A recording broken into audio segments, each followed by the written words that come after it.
Oh, never mind. We'll probably get 4 back from the infirmary, right? Yeah, good. Okay.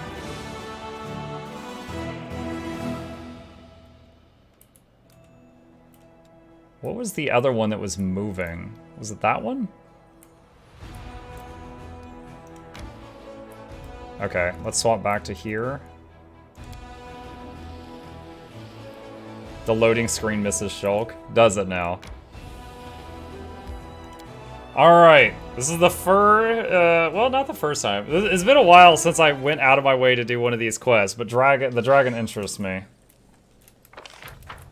Okay, I don't know if I'm actually going to fight it here or just, like, gather information or something, but I am going to prepare for a fight.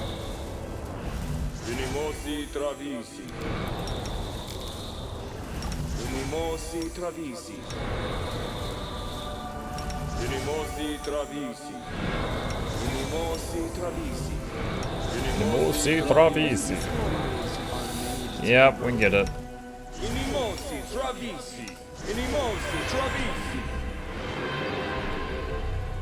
Do I have anything else that I'm just, like, not using? Let's see, Breath of Life.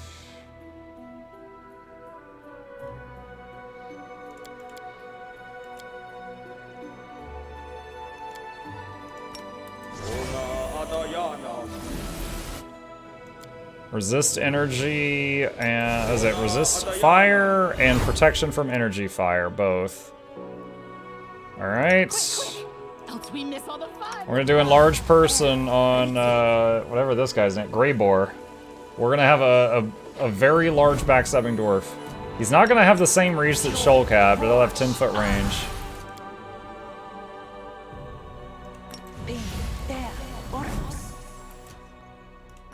Give him strength. And then mage armor the animals. Oh, I forgot that Shulk was the bear. We don't have Wojtek because Shulk's not here, chat. That's a thing.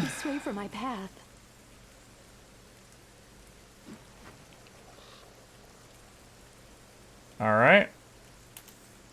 Tap a quick save. How high is Sela's armor right now? 44. What if I put... What is it? Reduce person on her? A bright future awaits us. Let's try this. 46. Alright, very tiny tank. 46 armor tank. And because we don't have Loranity currently, we don't have haste either, which kind of sucks.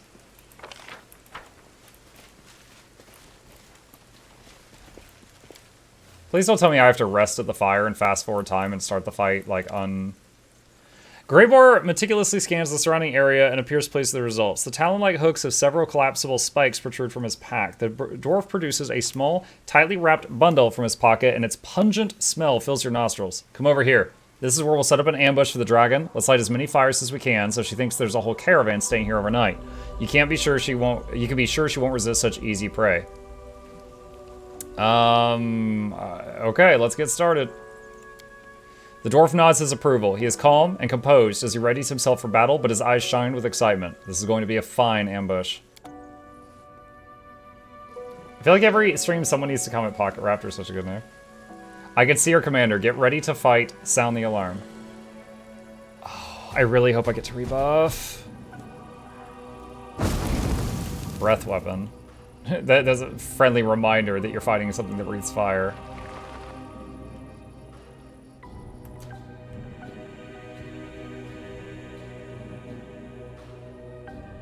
We still have some of our buffs, but not all of them. I am prepared.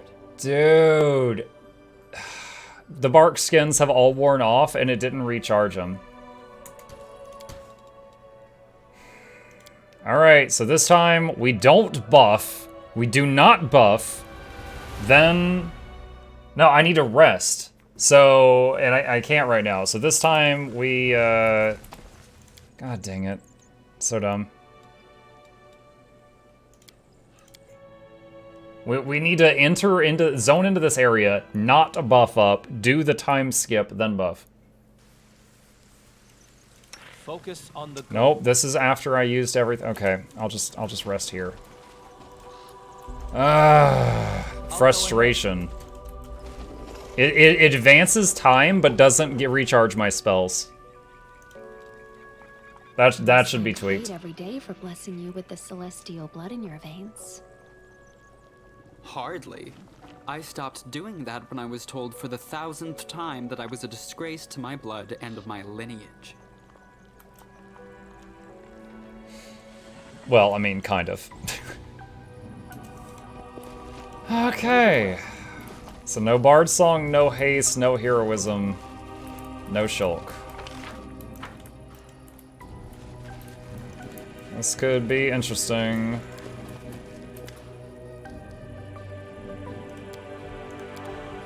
I need the Master of Purse. He's not here right now. I'll refund your points in a bit.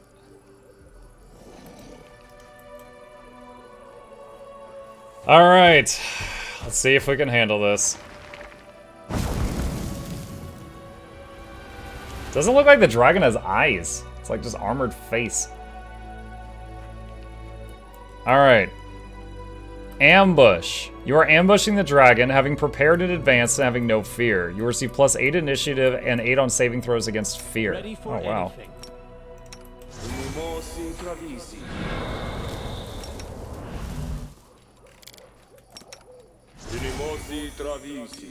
Alright, let's try this again.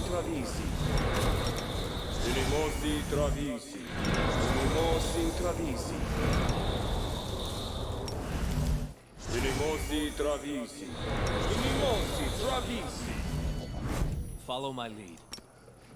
Oh, wait, we're wrong. Time's not Fine. waiting. Wrong button. I just Kamehameha'd Pocket Raptor. We will win this war. Smile. The world's not ending just yet. Wonderful.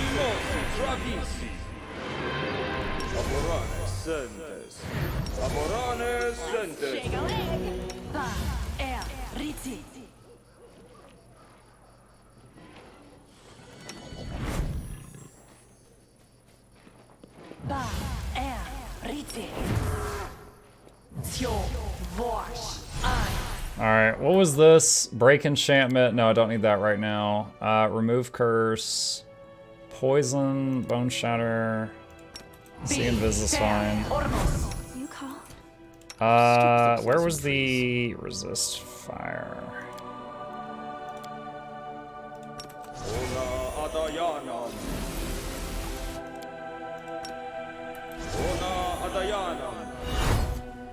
Okay. Alright, I think that's everything. Oh, wait, reduce person. I said, no, I can't. Wait. Too dangerous. Then I insisted, but I should. I need to survive. Then I argued. Then I NPC guard voice must have been the wind. Yeah. They have breakfast or not. No reason to pause. Oh,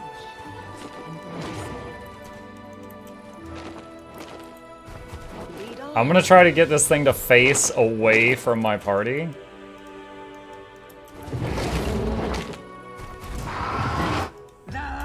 Pocket Raptor, wait!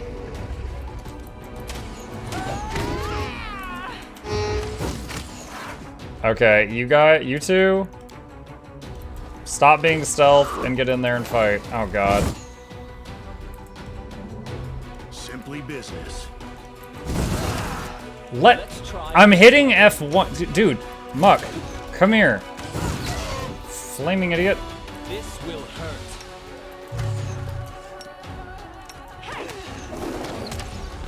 Victory is worth the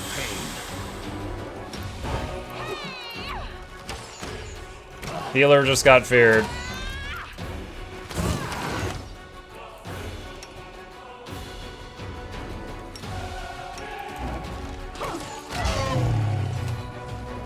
You will regret this. I will remember you, and we will meet again, I promise. Great, I won.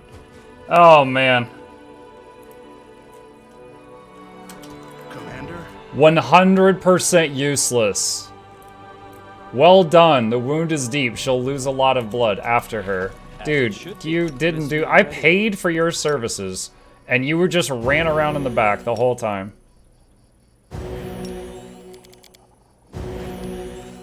You owe me a refund, honestly. Follow the blood, he says.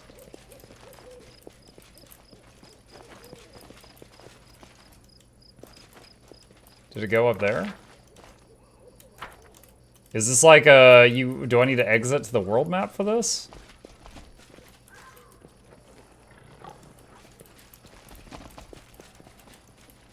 You go to the world map. Muck wants to speak to Dragon Manager? No, it's just the friggin' dwarf. He didn't help.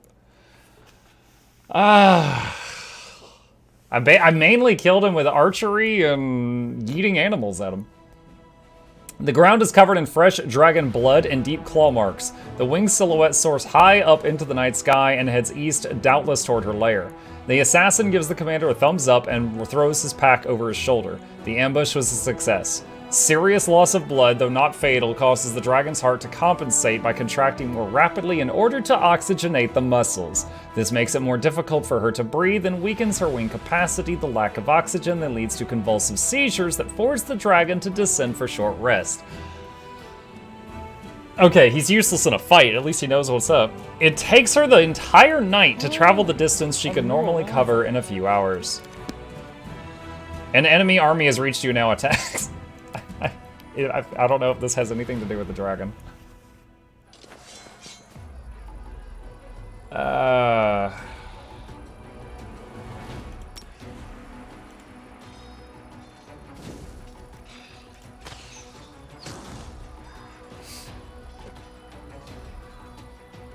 Are these evil? Yes, they are. All right, smite.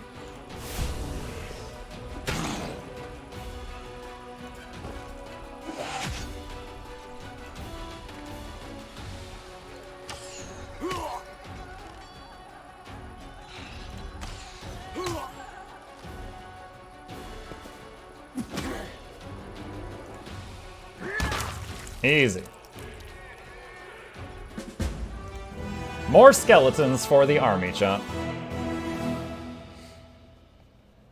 Okay. Back to my party. So...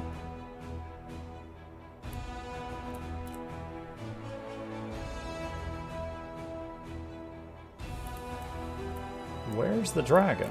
Bloody Trail. There we go. I was like, where did it go? You've spotted the enemies. The story makes the dwarf Aldrine amazing assassin. He's just a rogue. Don't take him anywhere outside the mission. Yeah, I don't want to. Oh my.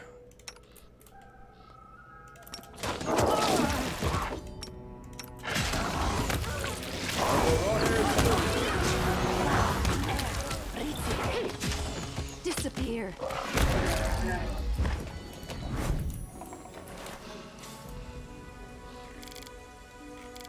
Okay.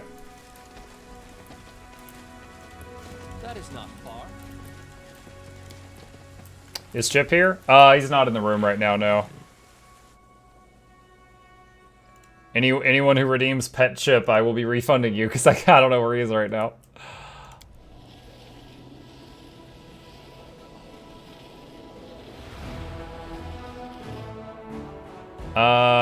I don't know if I'm gonna have to fight the dragon again, so I'm gonna rest. You know, Greybor, you fuss over your name and reputation so much. You could give some of my fellow nobles a run for their money. As well I should. For a lord, a name is a pretty bauble. But my name is a tool.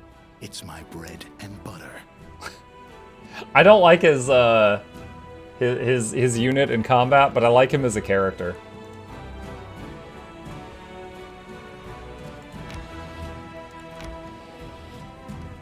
Alright, tap and quick save. Bloody Trail. What's Greybor like? He's a dwarf that excels in assassinating really big targets. Dark splotches of dried blood are visible on the ground. Its foul, pungent scent awakens the predatory instinct of the hunt. Everything nearby is splattered in blood, as if a battle took place here or someone slaughtered a herd of goats. Yet this blood belongs to neither human nor goat. Its sulfurous odor indicates this is the blood of a rare fire-breathing dragon. Injured and exhausted, the fleeing dragon stopped here to rest. The commander decides to, and there's only one option, ask the assassin for advice. The dwarf points confidently to the south. The dragon's lair is hidden somewhere among the mountain gorges. Artisan's Tower has been revealed.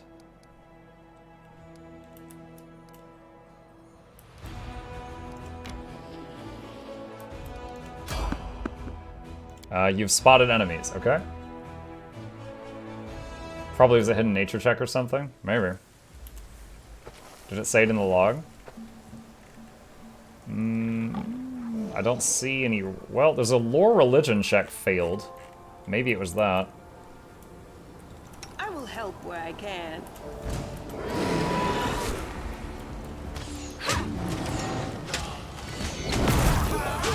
Oh my goodness. Whoa! That kind of spooked me when that guy came charging at me. No, fireball! Get in his face! That's AO's. 48 sneak attack, that was cool.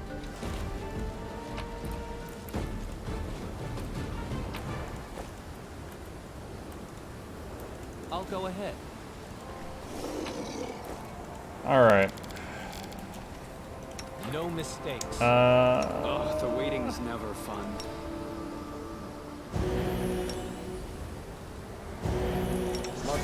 Basically, the DM rolling behind the screen, I'll tell you results, because unless you pass, I'll tell you results to screw with you. Yeah. Or my favorite move, just rolling behind the screen and then just like looking up and smiling at them, and they're like, what? Just look down pointedly at the dice, look back up at them and go, nothing. Your perception's 15, right? So nothing. And then they're just like...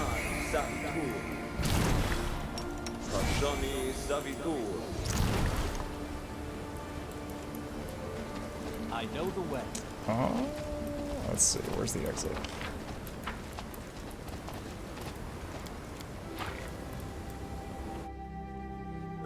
I've mentioned this before, but when I was DMing, if anybody was playing on their phone and they weren't paying attention, and I would like roll to hit a random person with a trap or something, I would roll the dice, but just not even look at it, and it would I would say, oh, Bob, you get hit with an arrow in the chest, and I would always aim to hit the guy that was not paying attention. The commander and his followers are traversing the mountains, trying to track down the female woundworm that has lately been wreaking havoc around Dresden. The dwarf leading the party approaches the edge of the cliff and points down to the ruins of a tower built upon the rock 300 feet below. Its very existence raises a number of questions. Who would dare to build a tower here so close to the demons? Why would they erect it here at the bottom of a canyon?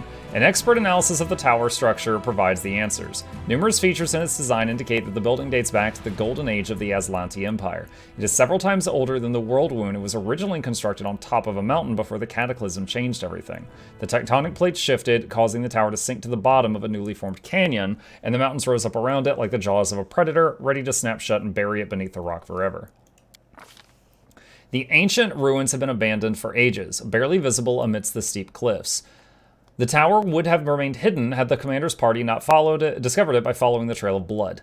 The dwarf signals that it is time to descend. The alpine path leading to the tower soon splits into two directions. On the left is a rocky ledge, dangerously narrow and visibly unstable. On the right is a broad path, covered in overgrown brambles and thickets.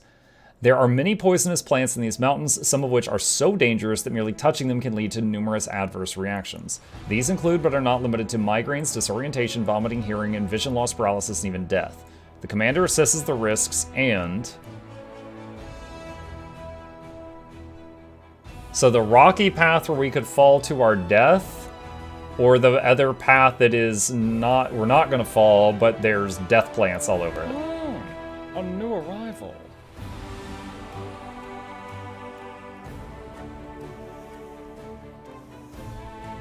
I've got healers and high lore nature. I'm gonna risk the plants. I feel like if I'm going across a cliff in one wrong step and I send some rocks tumbling down the cliff, that it'll alert the dragon. Yeah, taking this medication, yeah. Side effects may include nausea, heartburn, indigestion, upset stomach, diarrhea, and in some cases, death. To consult your doctor before trying Tylenol. Yeah, I get exactly what you're saying. Suspicious bushes. The commander decides to take the path to the right, which leads through thick foliage and overgrown bushes. It is most likely full of dangerous vegetation and possibly even carnivorous plants. These plants are difficult to distinguish from their less hazardous counterparts, and only a skilled botanist or a wild animal native to the area might know which specimens pose no threat to humans, and which ones must be avoided at all cost. The commander... Let's see... Oh, perception 25. I've got a plus 22. So I have to roll a 3 or higher out of 20. I have an 85% chance of making this, chat. Incoming failure. I order the most observant member of the party to lead the others through the thicket by following the tracks left behind by local mountain cats. Oh, thank God. Dude, as a person who's played XCOM, I'm not full... I'm like, there's still a chance. There's still a chance. This turns out to be a smart decision. The local predators tend to avoid the most poisonous plants. At the end of the trail, Mukluk notices the recently mummified corpse of a female mountain cat. It fell prey to a thicket of blood-sucking vines. The path comes to an abrupt end. A recent rock slide has destroyed this section of the trail, leaving behind only a few footholds for those brave enough to attempt the crossing. Hang on.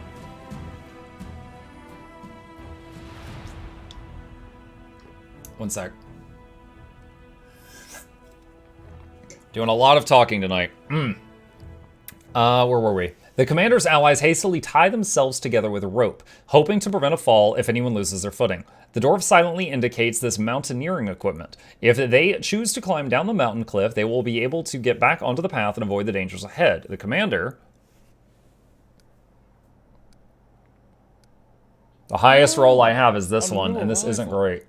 So I have to roll a 8 or higher out of 20. I order the most agile of my companions to carefully lead the party down the slope using the ledges as footholds. Yes! The commander and his companions descend lower and lower, leaping from one ledge to another. Thanks to his combat expertise and presence of mind, Mukluk does... I don't have the combat expertise feat.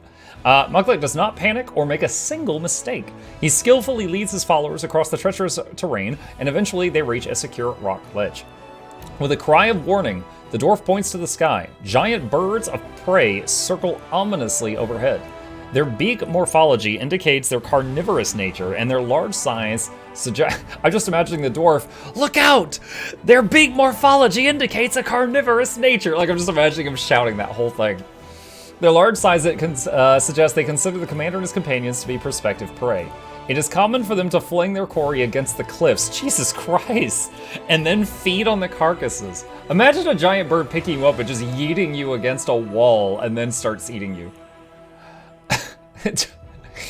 With ear-piercing shrieks, they swoop into formation and dive down to attack. The commander gives the order to... This is the higher chance of success. Scare off the birds, which suddenly gives one of the party members an ingenious idea. Oh my God, we did it. The party overcomes every obstacle and finally descends to the ruined tower. What? It didn't tell me. It didn't tell me what the idea was. I hate it. It was lore nature. I was expecting him to, like, you know, to pick up one of the poisonous kumquats and throw it at the bird or something. The party overcomes every obstacle and finally descends to the ruined tower. The mountain has been conquered and no one has fallen victim to its treachery. Now they secretly approach the unsuspecting dragon, stealthily making their way through the surrounding rocks, and after leading them to the tower, the dwarf gives his newfound allies a nod of respect and signals for caution. Ear-piercing shriek doesn't alert the dragon. The dragon lost a lot of blood. Maybe it's passed out. Might be resting. Alright. This feels like a buff up again moment.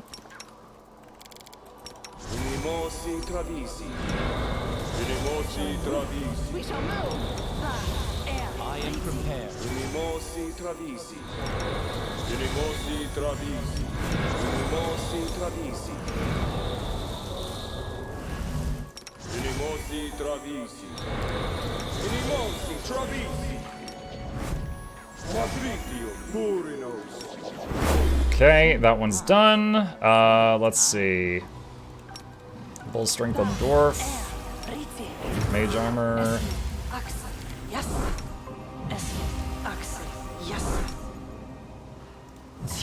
Don't know that we need protection from arrows, but I'll throw it up anyway. Probably hotkey this. What is this? Protection from alignment communal. I don't know what alignment the dragon is. Maybe I should peek in and try to see what alignment it is and then try to use that? I'll take the bait. Made to be broken. Unimosi travisi. Unimosi travisi. And last thing. Rely on me. Alright, I'm gonna try something here. This is where I just quick saved. I'm trusting you. What is that?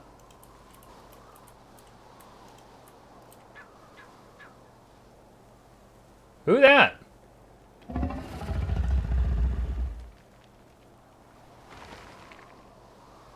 Let's try to get as close as we can to the dragon without making any noise, then we'll take it by surprise. He whispers approvingly. We've crept up on the toothy old lizard without her noticing us. It's a pleasure to work with real professionals. Let's get a little closer so we can attack when she least expects it. The dragon looms over an old elf, her vicious teeth bared in an angry snarl. You recognize his face. He is called the Storyteller. I know you're in league with those little parasites who wounded me. They sent you to spy on me. They thought I wouldn't crave the crunch of your old bones. Ha! They were wrong. I've always had a special liking for the taste of elven flesh. But I do love to play with my food. What can you offer me in exchange for your pathetic life? Perhaps I won't kill you if you manage to impress me. The Storyteller is pale as a ghost, but he stands strong and doesn't lose his nerve, though his voice trembles slightly as he speaks. A story. Stories are all I have, but some of them are priceless, more valuable than any treasure. This I can offer you as payment. I have stealth plus 29 on Goth Girlfriend. Stay quiet and wait for the right moment to attack. I have a peculiar item on me. Its previous owner was quite sinister, so I think you'll appreciate this story. The Storyteller produces a small bundle from his bag and opens it to reveal a golden signet ring. As he holds it up in his shaking hands, the old man's voice suddenly changes. His tone grows shrill and angry, taking on an exaggerated quality as if doing a mocking imitation of someone else. Everything in this throne room is so cheap and vulgar. Jamandi Eldori knows nothing about luxury. Another sorry provincial excuse for an aristocrat. And yet I must still bow my head and smile politely at these sword-wagging half-wits. These poor souls have never known anything more luxurious in their life than this rural parody of a palace. I must convince them that I am at their mercy. Ha! Soon they will all beg me for mercy, but I'll see that they've given none, or my name isn't Tartusio. Oh my gosh, Tartusio. This dude he betrayed you at the beginning of Kingmaker. And look at these foolish idiots who want to become a baron. What a parade of louts. A whining, bumbling boar, more beard than face, who drones on and on. An insolent, unwashed wench carrying around a dull gardening tool as her weapon of choice. An undead sadist carrying an endless amount of emotional baggage from her childhood. She's actually alright, to be fair. But as far as for the infuriating halfling who never shuts up, Lindsay... How I long to take that little journal of hers and shove it into her babbling mouth so she'll choke on it and be quiet. A worthless creature who clings like a limpet to someone far more important. My greatest rival, a dark horse, will consider this entire performance dedicated to you. The old elf is out of breath and his diminishing voice becomes hard to discern.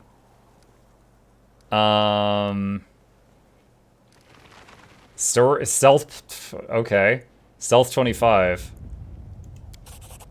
This night will be long and bloody. The mercenaries will storm the palace and kill the useless rabble, hopefully starting with all my rivals. But they won't touch me, for I possess a token of immunity, a ring with King Irovetti's personal coat of arms. After all, it is I who must lead the expedition into the stolen lands.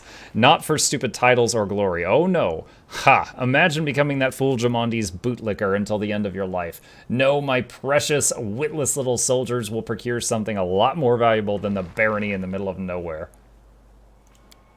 Something precious is hidden in the stolen lands, a wooden sword created by someone who is truly powerful. Nothing like the pathetic scraps of metal worn by these pompous Aldori simpletons. No, it is a true instrument of fate. It's a pity I don't know how to use it myself, but King Irovetti will pay me an obscene amount of money for it, fortunate enough for an eternity of endless debauchery. Not to mention the little bonus he'll give me for Jamondi's venturing collapse like a house of cards. Merely a trifle, really, barely buys you a palace in Absalom, and then...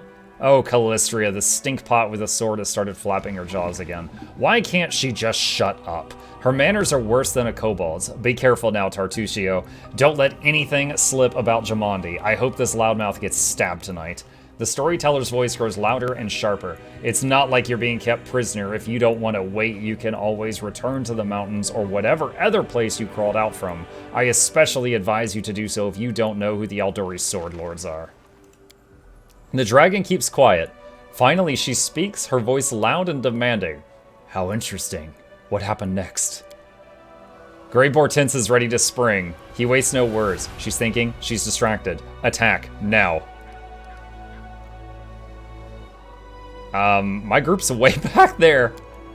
The dwarf launches himself from cover like a stone from a catapult, with a deadly silence more frightening than any battle cry. He drives his weapon deep into the dragon's side, just beneath her wing. Dude, I hate in TV shows when they run out and they go, ah! I love this. With a deadly silence more frightening than a battle cry, he drives his weapon deep into the dragon's side just beneath her wing, where her scaled hide is weakest.